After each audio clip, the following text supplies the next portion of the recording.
the United States of America and to the republic for which it stands, one nation, under God, indivisible, with liberty and justice for all.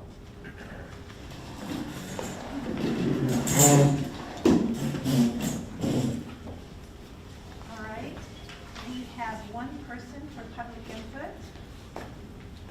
Larry Vanderway.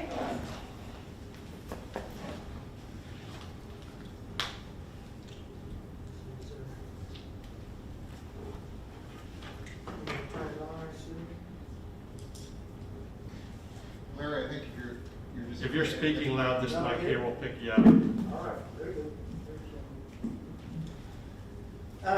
This is regarding the mandatory mask ordinance, and on behalf of the medical staff and administration of Lindsborg Community Hospital, I would like to voice my support of continuation of the mandatory mask ordinance.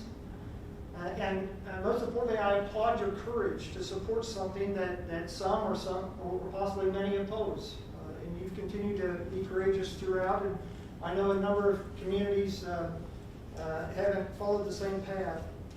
You know, I believe we are winning the battle against the virus, and I say that because, and I'm going to knock on wood, but you know, as of today, LCH has not had any employees test positive for having the virus, and I talked to many CEOs across the state who can't say that about their hospital.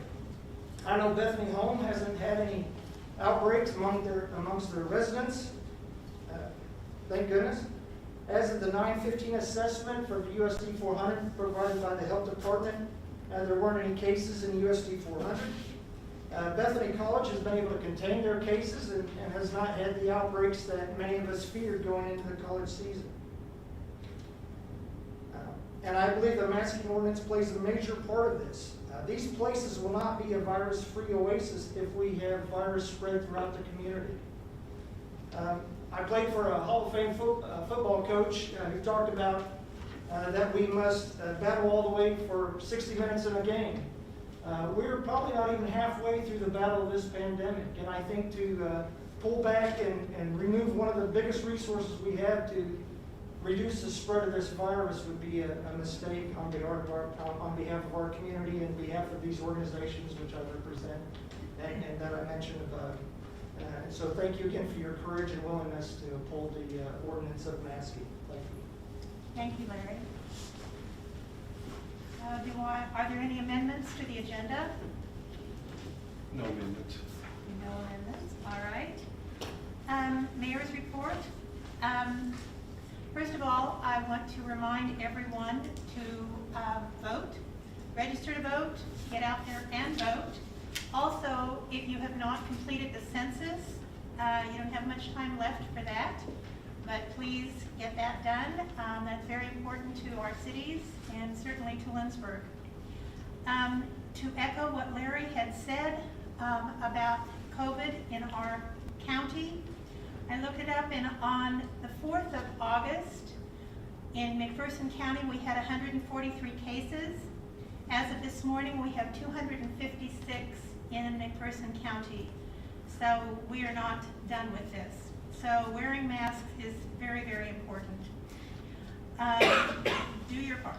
All right. Next Monday, City Council members, we have a meeting with Shockey Associates here in this building at 6:30. They have sent surveys. There's 2 surveys. Has everyone filled those out and returned those? Yep. Oh, Mark is not sure. Okay, so please do that. So there are 2 surveys that were sent in your email. All right.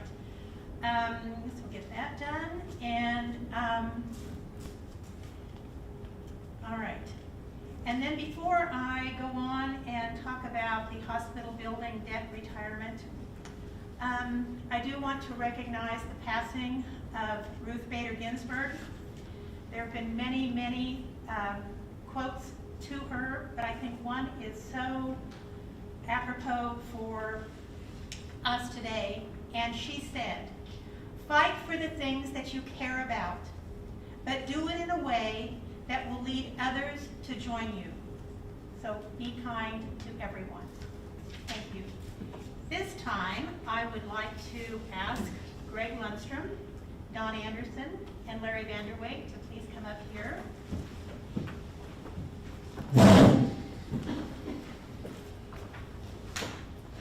If you see on the agenda, this is called debt retirement. That is not something that we get to do very often. So, gentlemen, I'm going to read a statement about this. Okay, you come up right? Did it all come up? Okay. Okay.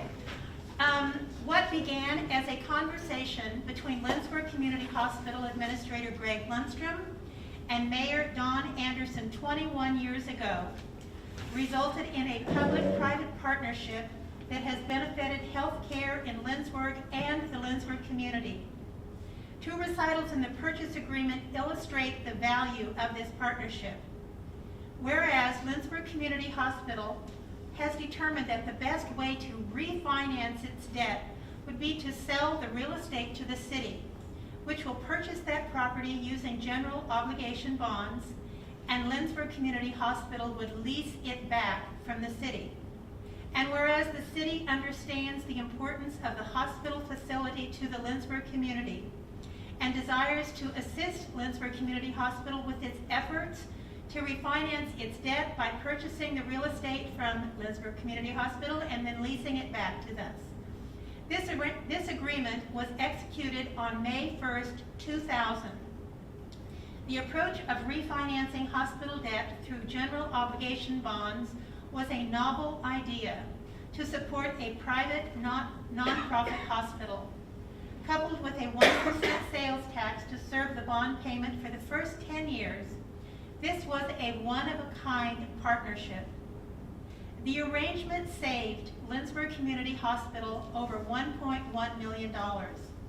But more importantly, it secured and allowed healthcare to flourish in the Smoky Valley region. It was the vision and leadership of Lindsborg Community Hospital CEO and Lindsborg Mayor Don Anderson that made this a reality. So thank you to Greg and Don. And tonight we are going to recognize the retirement of the debt and the sale of the hospital building back to the Lindsborg Community Healthcare Foundation. Huh? Okay. Okay. Oh, That to you first. okay, thank you so much. I'm going to retread a little bit of what Mayor said. That one of the sayings that I've heard over and over from fellow hospital CEOs is cash flow is king, especially in small town hospitals like Lindsborg Community Hospital. It's a dance that my predecessor, Greg Lundstrom, CFOs like Lorraine Gangler, and other previous CEOs, CFOs have managed from the inception. What decisions can be made that further enable us to pay our bills and pay our employees? Greg has been fond of saying small hospital CEOs often have to pull a rabbit out of a hat for their hospitals to survive. You know, one of the challenges faced by LCH admin and board members was the remaining debt from previous construction. True to the progressive nature of Lindsborg, the new hospital was built in 1991 through the financial support of our patrons. In 1993, the clinic was added to the property on West Lincoln, plus a phone system and mammography were added. By the year 2000, the debt remaining on those improvements was still over $1.1 million. In an effort to improve the overall financial situation of LCH and improve the cash flow for other purchases and payroll, LCH CEO Greg Lundstrom and Lindsborg Mayor Don Anderson pulled a rabbit from the hat. After a presentation on the effects of the Federal Balanced Budget Act, Mayor Anderson approached Greg to see if there was anything the city could do to help. They devised a two-part ballot initiative in 1991, as I think Mayor described, with the purchase of the hospital property and also with a 1/2 cent sales tax for the payment on the bond. Both passed overwhelmingly by the voters, and we are forever grateful for our citizens for that. In 2010, a new sales tax initiative was narrowly passed for a 1 cent tax with discretion to the Lindsborg City Council to use for the bond payments. This continued until 2015. With the assistance of the county sales tax and an affiliation with Salina Regional Health Center, Lindsborg Community Hospital resumed full responsibility of the bond and interest payments. True to the original intent of the bond, the final payments from LCH to the city of Lindsborg have been made in 2020. At least one positive thing in this calendar year. I'm honored to be here today with the wise gentleman who developed this partnership to fulfill the terms of the agreement and to present the $1 to Mayor Becky Anderson to purchase the Lindsborg Community Hospital building back from the city of Lindsborg. I know that we all agree it is worth so much more to the citizens of Lindsborg, and for that I'm eternally grateful for this partnership. So thank you all very much. Thank you. Thank you very much. Thank you, Don.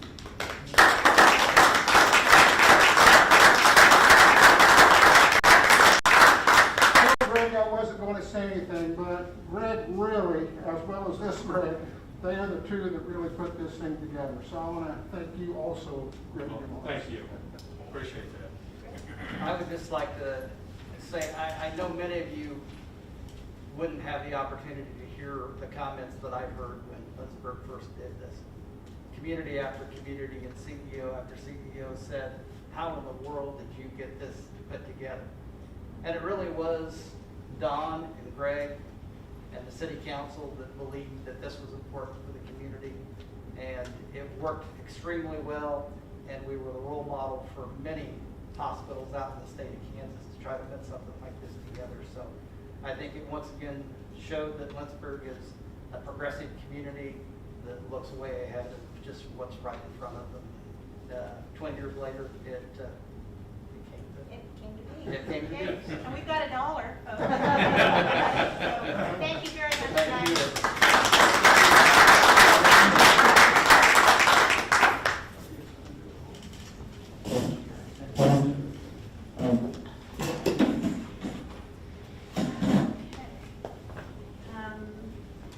All right. Do I hear a motion to approve the consent agenda? So moved. Is there a second? Second. Moved and seconded. Roxy? Jody? Yes. Emo? Yes. Rebecca? Yes. Blaine? Yes. Rick? Yes. Kirsten? Yes. Ed? Yes. Matt? Yes. All right, motion carries. All right, next item is appointments. There are no appointments. All right, planning and zoning. No business for planning and zoning. All right, old business. No old business. Fine, we're just moving right along. Okay, new business, fire department bunker gear quote. Chief. Good evening, council. The fire department has a set of bunker gear that is expiring this year. But we've also recently brought on 2 additional new firefighters. As a result, we need to purchase 3 sets of bunker gear to outfit our new firefighters and replace a set of old gear that we have set to expire this year. We do have capital outlay funds budgeted for this fiscal year to purchase the new sets of bunker gear. The preferred vendor to purchase the gear is from Ed M. Field Equipment Company. Purchasing this gear from this vendor allows us to ensure that all of our firefighting equipment that we currently have remains and is consistent with what we're currently using. So that way anybody using it is nothing new to them, so anyone can put it on. So with that, I'm requesting a recommendation to approve the purchase of 3 sets of bunker gear for the fire department in the amount of $5,451. All right, do I hear a motion? So moved. Is there a second? Second. Okay. Any discussion? Are you up to a full staff, or maybe how many firemen do you have now? I think we're right around 19. So we don't really have a set number. I think we can go up as high as 30 if my understanding is correct, but we're sitting at about 19 if I recall the correct number. Any other questions, discussion? Okay, hearing none. Roxy? Mark? Yes. Ed? Yes. Kirsten? Yes. Rick? Yes. Blaine? Yes. Rebecca? Yes. Emo? Yes. Jody? Yes. Motion carries. Thank you very much. Thank you, Chief. Child care property lease. Lucas. Good evening, Mayor and Council. This is a very exciting step forward in moving child care from a priority of council and strategic alliance to a series of actions. And I wish I had some pretty pictures for you. This isn't one of those nights, but I've seen some of what it might look like, and it's going to be very exciting as we move forward. Before you is a lease for 4.7 acres for what has been known as the tree station out on Wells Fargo Road.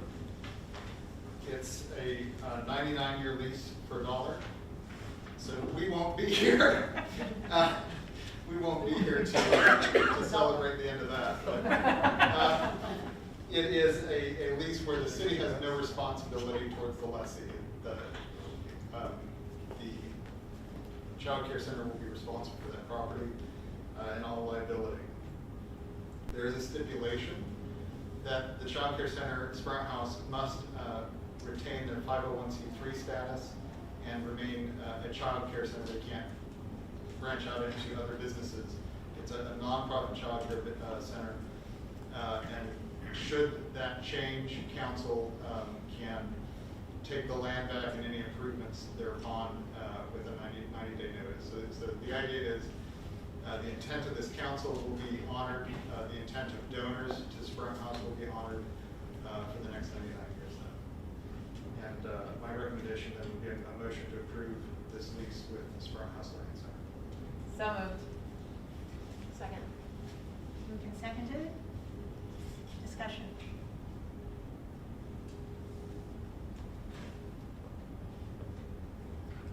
Any questions? Any concerns? You all read the lease in your packets? Yeah, just for the record, I mean, I think we kind of talked about the terms of this in the last council, and so that the public understands. We've talked about this before, had some discussion about it, and so this is the formality, I guess, of what we looked into last. That study session, yeah. The council had an opportunity to discuss it. All right. Any other discussion? Elsie, why don't you call roll, please? Emo, Yes. Jody? Yes. Mark? Yes. Ed? Yes. Kirsten? Yes. Rick? Yes. Blaine? Yes. Rebecca? Yes. Well, welcome to Sprout House. It has been a long time, a lot of work, and look forward to maybe after the new year, breaking some ground or something. That's my hope, yeah. I think Okay. first quarter for sure. Okay, well, as soon as you have pictures, bring them back. I will. Thank you so much. Okay. All right. Thank you, and thanks to everybody with this special thank you to you, that you've worked really hard on this, as well as the whole board. Thank you very much. All right, next item is water casement line bids for Stockholm Estates. Chris? Good evening. Part of the original purchase for products for the water line for Stockholm didn't include this. The plans were going through review by KDHE, and this was one of the things they came up with, that the water line where it crosses Wells Fargo is going to be relatively close to the sewer force main, so there's some separation that is required with that. And part of achieving that is through casing where the water line runs.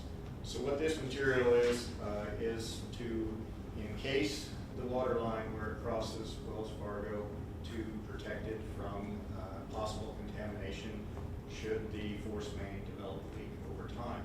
So we are just looking for a motion to approve the quote from Municipal Supply for $2,999.50 for the purchase of the casement, pipe, spacers, and rubber seals for the Stockholm project. All right, I hear a motion? Approve this? So moved? Second? Second. Moved and seconded. Any discussion?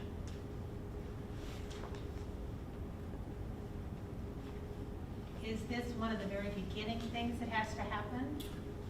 This will be one of the first things after the contractor gets sewer lift station in and starts working out. That will allow us the opportunity to start making that on the west side anyway. The east side can be done in a whole different fashion, but this will be, yes, one of the first steps for our part to start carrying water line out from there. Any other questions for Chris? I was scrolling through trying to find this. There was, if I remember right, something about 75% that the Yeah. developer, what exactly does that mean? As part of the development of the water system, the developer is responsible for 75% of the cost of that. The city as a whole is responsible for 25% of that cost. So Okay, roughly $3,000 we're talking about. Yes, that as well. Well, it'd be, the developer would be responsible for 75% of the 3,000. Okay, yeah. So, yeah. Any other questions? Rick, Yes. Kirsten. Yes. Ed. Yes. Mark. Yes. Jody. Yes. Emo. Yes. Rebecca. Yes. Blaine. Yes. Motion carries. Well, now that we are all very versed in our sewer wastewater treatment plant. Very well educated this Yes, evening. we are. We are. So sewer line maintenance. Yes, part of what you learned this evening was what we take care of as far as responsibility of maintenance of the sewer mains within town. When I started the city, we had probably an average of 12 to 15 sewer backups a year. Some of them are in areas because of known problems. We work at those, but we try and rectify them. We developed a sewer maintenance program. The initial program divided the town into 5 different segments, and we went through the entire town and cleaned every bit of sewer line and started developing an understanding of where problem areas were at. Through that time, we'll go through and do some sewer maintenance on our own in some of the lower areas, or the areas that are not as deep where we can get in and pull the debris out without any major issues. As those lines get bigger through town and deeper, then they become more of a problem for us in-house to do the maintenance on. So we try and keep the company coming back once a year to hit the target areas, the areas where we know we have problems, and then kind of randomly hit some other areas throughout town to just verify conditions of things and have a good understanding of where we're at. This problem has worked out, or this maintenance program has worked out real well. On average, if we have 2, maybe 3 sewer backups a year anymore, that's where we're at with those. Any of them are bad and can result in problems, but by doing the maintenance, we reduce that number of backups drastically. As you kind of learned this evening in the tour, the environment in which wastewater operates and functions to get to the wastewater plant is a pretty hostile environment. So there's always going to be issues that are going to happen. You can't prevent 100%. But this program, just as the tree maintenance program has done for the electric problem, has really reduced the amount of issues we have. So we look to continue that. And so we're just looking for a motion to approve the quote from Mayor Specialty Services to clean sewers as part of the annual sewer maintenance program in a not to exceed price of $8,500. Is there a motion? Motion to approve. Second. Okay, moved and seconded. Any discussion? How many years have we had this company doing this for us?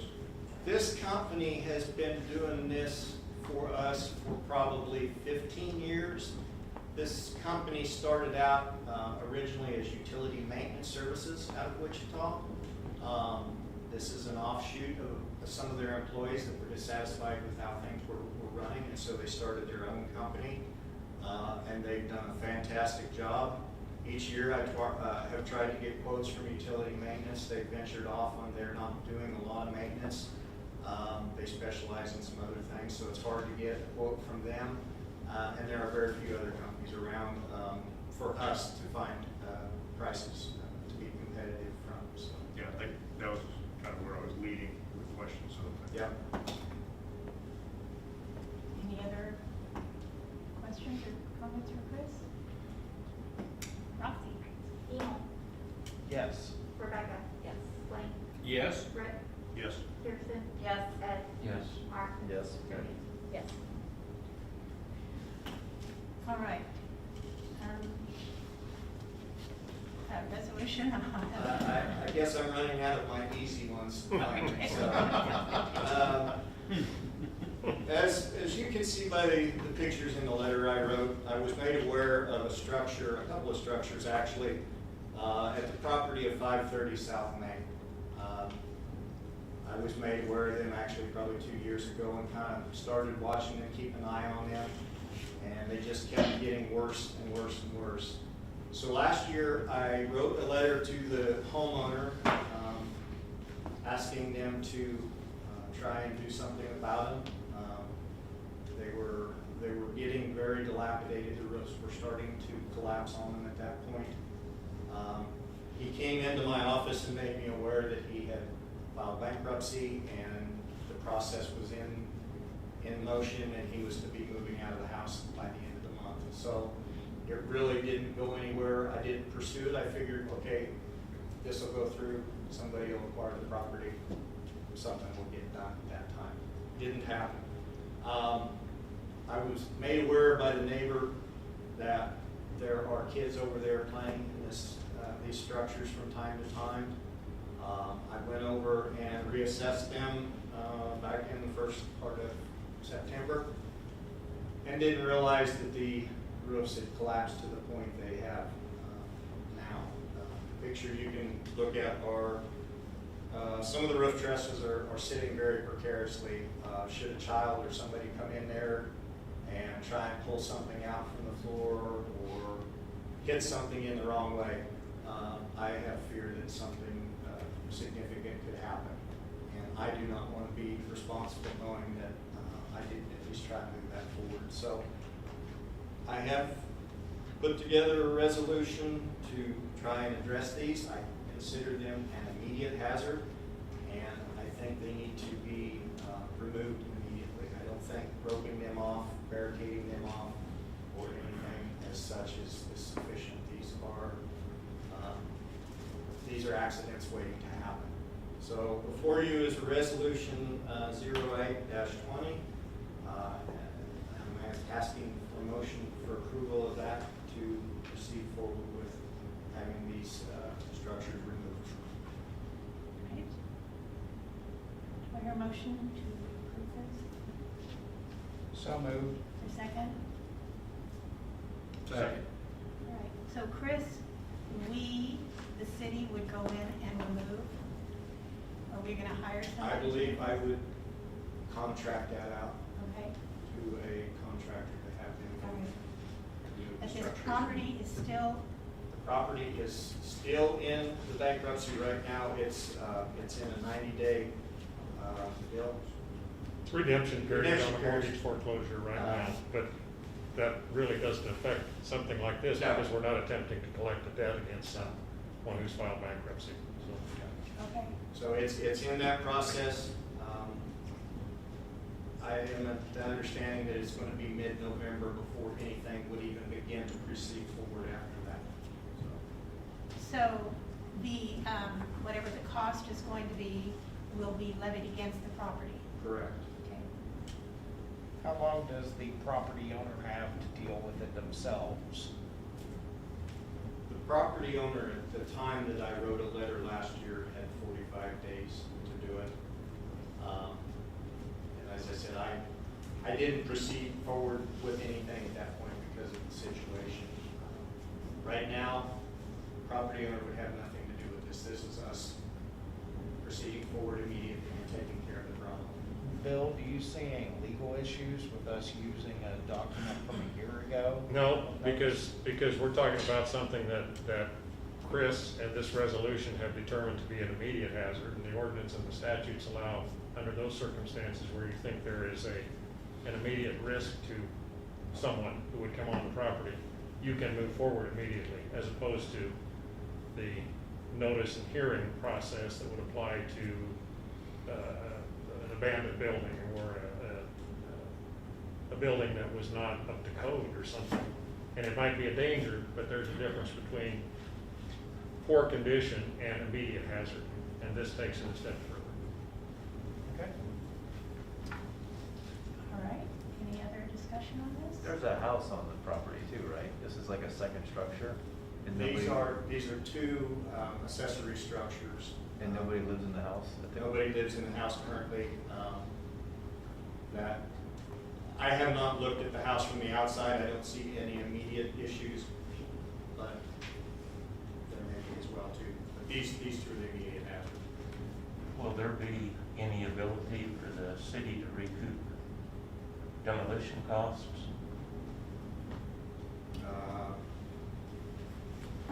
just goes to tax. taxes. What happens is, property owner, even if they're in bankruptcy, it gets filed, and who's ever listed as current property owner, they don't pay, then we file a lien against the property, because the action is against the property and not a property owner. How that moves through the bankruptcy court, I don't know, but the opportunity is potentially there by filing a lien. If being in bankruptcy makes it a little different scenario than the Brunswick, is that correct to say? Or I think, the idea of recouping your expense may be a little greater risk. I'm not sure that it does under these circumstances, because the assessment is going to be put against the real estate. If and when the real estate is sold, this is going to show up as a lien similar to back taxes, which are not discharged in a bankruptcy by the owner of a property. It becomes a lien against the property itself, not a judgment against the individual who owns the property. So I don't think it'll be a problem because of the bankruptcy. Any other comments?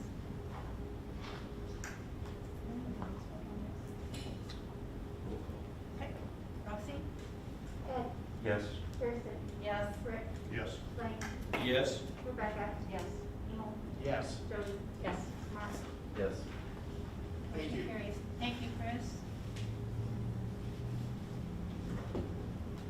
And you will talk to the property owner? Yes, I will. Thank you. All right, next item is the proposed ordinance mandating the wearing of the mask or other face covering. This would be a re-upping of that, effective through, the current one that we have is effective through October 6th, right? Correct. All right. Do you want to speak to this, Bill? It's a mandatory mask ordinance, same language as prior mandatory mask ordinances, the changing of the dates. As the mayor said, the current ordinance 5250 expires on October 6th. This ordinance 5256 would go into effect and require or create mandatory masks through November 3rd of 2020. All right, do I hear a motion? So moved. Is there a second? Second. Moved and seconded, any discussion? How is the enforcement gone? This is probably more of a chief question. Have we issued any tickets or citations to businesses, or how is that going? We haven't issued any citations as of yet. We have had several meetings with a variety of different business owners. As of today's date, since the inception of the ordinance, we have also not received any complaints regarding mask violations that have been called in. So most of the complaints we've received have either been via Facebook or some other type of social media, or people hit me up as I've been walking through the area, and I've gone and addressed those complaints with the businesses. What's the overall response that you get from the business owners if you talk to some? They all understand the need for the masks. They're not all in favor of the mandatory part because they feel it puts their employees in danger. And in fact, one business has said they did tell their employees not to enforce it because they've had employees in other jurisdictions assaulted. Some have taken other alternatives to create the 6-foot distance. So they were not requiring people to wear masks, but after I went in and talked with them, though they were not happy about it, they took it under advisement.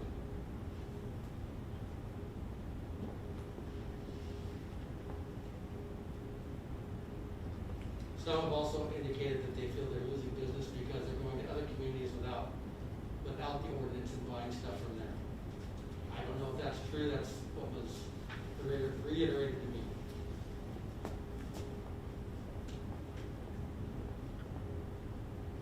Any other discussion? I would just say, I think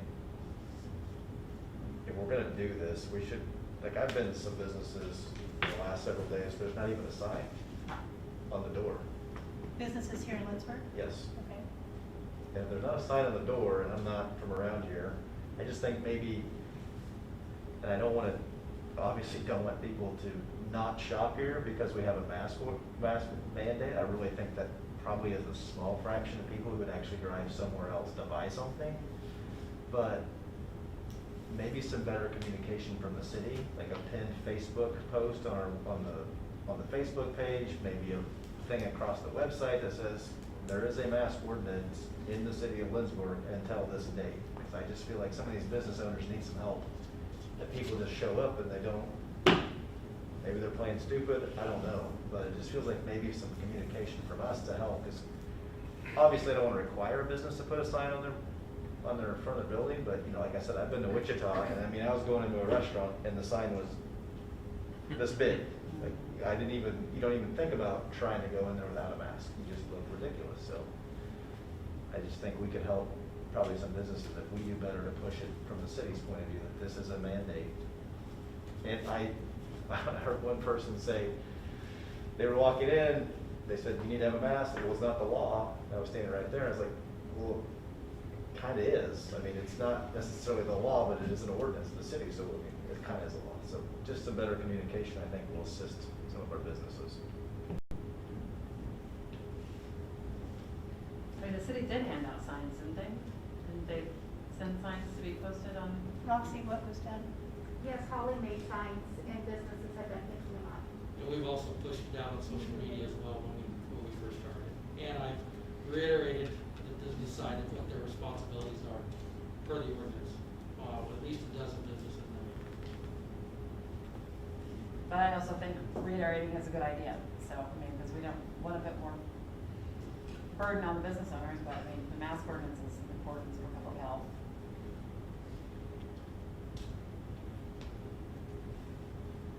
Okay, any other comments?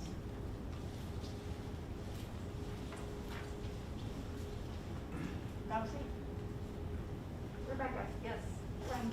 Yes. Rick? Yes. Kirsten? Yes. Ed? Yes. Mark? Yes. Jody? No. Emo? No. All right, motion carries, ordinance 5256. All right, next item, League of Kansas Municipalities Business Meeting Voting Delegates. Go. As the League of Kansas Municipalities, which the city of Lindsborg is a member, has an annual business meeting of which not only the business of the association, but also the legislative priorities for the coming year are adopted. Lindsborg, by virtue of our population, has 2 voting delegates and 2 alternate voting delegates. And so you need to appoint 2 voting delegates and 2 alternate delegates to the business meeting. Currently, the only 2 that are registered to attend are Lucas Neese and myself. And this is a virtual. Yes, correct. Right. Do I hear anybody wanting to appoint those 2 people? I'd like to nominate Ed. You want to nominate Ed? Sure. He's gonna have to register to attend, but. All right. Ed, is that okay with you? I don't know of any conflict, so it should work. Okay. All right, so there's one. Who's the other one?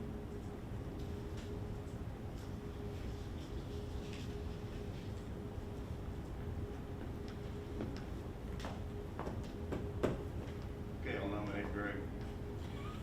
Okay.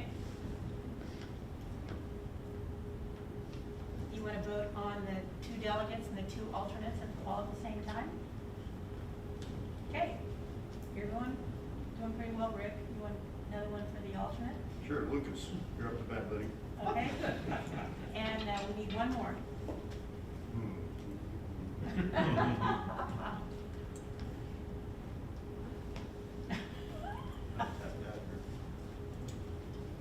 How about you? Wayne, or the mayor, we'll put the mayor. Oh, good, Blaine's okay. All right, Blaine's an alternate.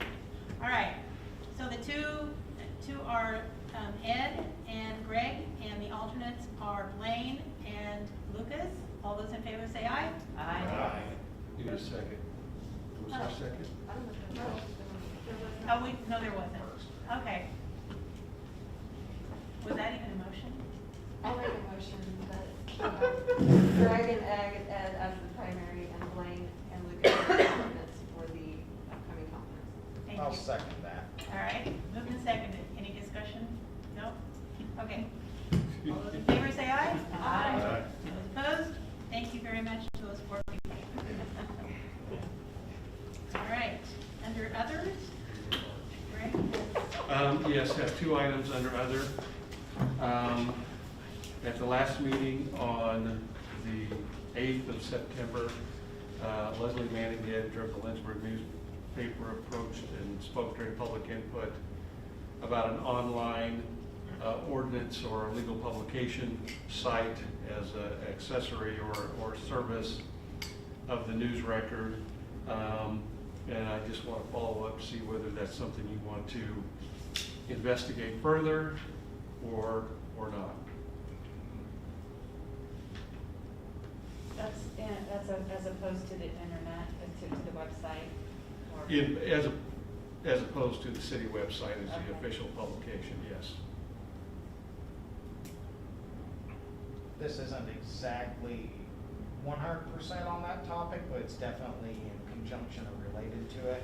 I've had numerous people approach me about us not having it in the newspaper. They won't know what's going on. It's predatory, or not predatory, prejudice against elderly people who don't have internet and so on. Several of them were open to the possibility of still keeping some kind of information page, maybe not legal details, but some kind of just general FAQ with what's going on in Lindsborg from the city. Good.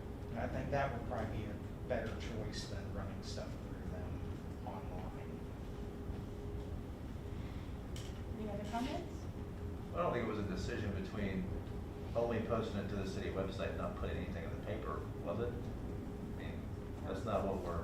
Well, I mean, the charter ordinance that has been published twice, and I'd have to go back and look at the date of the second publication, because if there's not a petition, then it goes into effect on the 61st day, which I think is going to be sometime in November.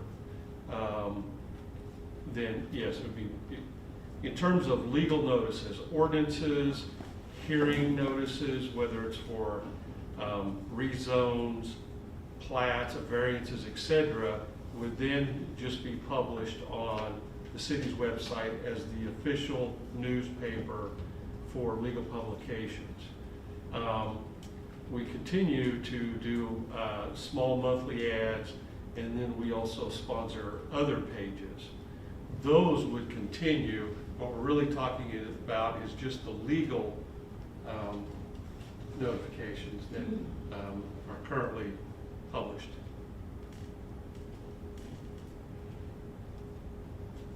I think that makes sense. I mean, I think the time-wise of it was the reason we looked at going to the city website in the first place. So for something like this mask ordinance, when we're having to re-up it every month anyway, it doesn't make sense to wait for the time to publish it in the newspaper.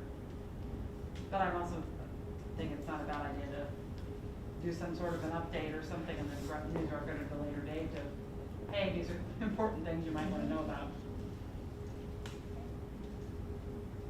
I think if you think back to what the original intent of a law like that is, which is reaching the most people that you can in your community with information, I think based on, I mean, I don't have the circulation right now of the Lindsborg news record, but I think in today's world, publishing it on the website and promoting on social media is what is the practice that best represents the original intent of that law. But certainly recognizing that there are parts of the population that will still benefit from receiving that information from the news record, I'd certainly be in favor of continuing to have some form of communication that goes out that way. But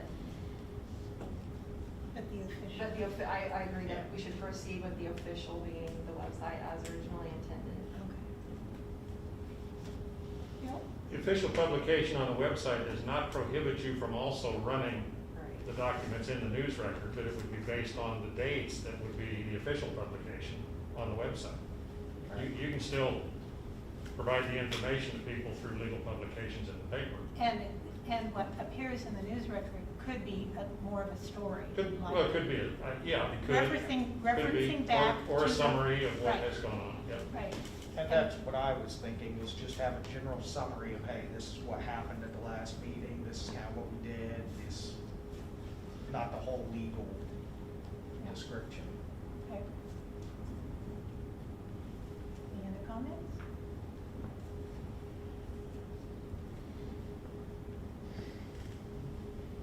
So I guess the answer to your question is that we're not interested in the news records, it sounds like, in their official product that they proposed for that purpose, I guess. So, just make sure I am clear and just kind of restate what you said is, city website would be the official publication website, but continue to support the news record either through the publications of summary ordinances or other information about the ordinance themselves. Is that, am I understanding that correctly? Yes. Yes. Okay. That's the way I would interpret that. Good. Another means to inform the public, like Rebecca said. I mean, along with others, there's still going to be a certain percentage that would like to be able to see that and read it in the paper. So. I had someone point out to me that the minutes from council haven't been updated on the website since August. I don't know how that happens or how often, but I told them I would bring it up. We don't publish minutes until they're approved. So Okay. the September 8th minutes were approved tonight. Yeah, it's not. So they will go on tomorrow. We don't publish unapproved minutes in case there's corrections, changes. So we wait until they're approved before we publish them online. Gotcha. So August would be the last meeting. Okay, do we have a motion on this? No, I'm not looking for a motion, just direction. Just direction, all right? Yes. Do you have it? Yep, I am. And then, want to give an update on EMS, and I've asked Chief to address you. First off, before I get into that, I want to make a correction to what I said, the number of firefighters we had. I said 19, it's actually 23. So, it was close. Just an update on EMS. We are moving forward with the 3 options that you approved a couple of meetings ago. And we are reaching out on all 3 of those options and trying to get that information as quickly as we can and bring it to you. The class that we currently have going is going well. We have 8 people currently going through the class that will be dedicated to our service when it's done, but will not be until December. Unfortunately, we recently had quite the setback. Our 2 prominent EMTs who took the majority of the shifts, one accepted full-time employment and has cut back their hours tremendously, and the other one was injured this weekend and will probably be out of commission for several months at that place. So we're going to start seeing a lot of out-of-service time periods. We had one today, we're going to have another one tomorrow. It is not going to be looking good for a little while. So I want to make sure you guys were aware that where we stood on our EMS service at this point. Wow. Yeah. Those 2, between the 2 of them, did about 500 shifts in the first 6 months of the year.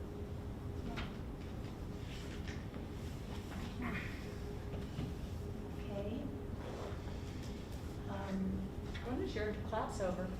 December, first week of December. So that just means if there's an issue here, the ambulance has to come from somewhere else. Correct. And we did notify all of our local EMS services as well as I contacted, spoke directly to KVIMS this afternoon and advised them what was going on.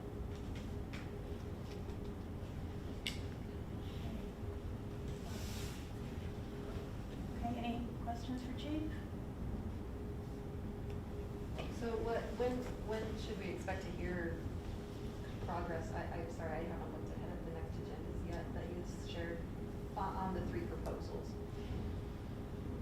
Well, they're kind of separate. I don't know that we're gonna be able to get all 3 together at one time. I have sent letters out to agencies that perform 911 services, and I've started getting feedback from them. They are pulling all of our data from the previous 3 years to try and assess what it might cost to offer some type of basic bill. We wouldn't know an exact amount until we sent it out for official request of what they would charge, but we're trying to get a basic idea of what they would charge to run the service 24/7.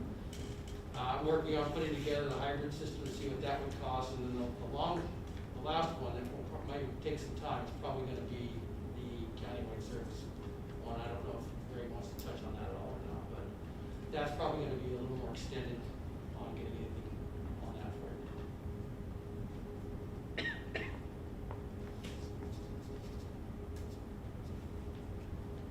I wish I could tell you there was going to be a quick fix, but right now, there isn't. I'm going to try and get people to fill that. I am working with KBEMS. They offered some assistance on that, but I haven't heard back from them on that as yet.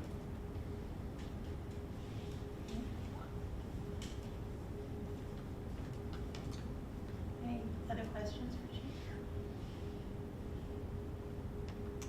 All right, well, keep coming back and, We'll keep working on it. yeah, all right.